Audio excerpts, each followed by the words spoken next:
The Watco 591 series brass bath waste includes heavy-duty 17 versus 20-gauge brass.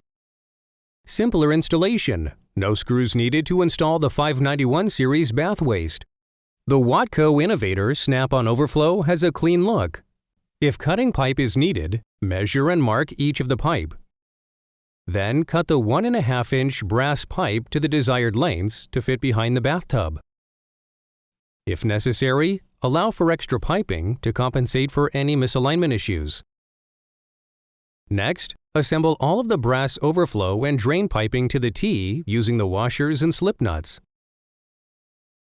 Secure the drain elbow and drain flange gasket under the bathtub by threading in the strainer body through the bathtub drain hole from the inside of the bathtub. A sealant may be used between the bathtub and the underside of the strainer body flange area.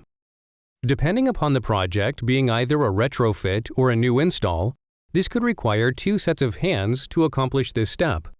Then take the foam gasket and place it onto the overflow elbow. Insert the overflow elbow and the foam gasket assembly into the bathtub overflow hole from the back of the bathtub.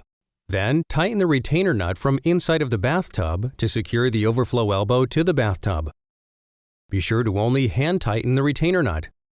Next, snap the Watco Innovator overflow plate onto the black retainer ring with the open slot shown here, facing downward towards the bathtub drain. Now install the bathtub stopper into the strainer body.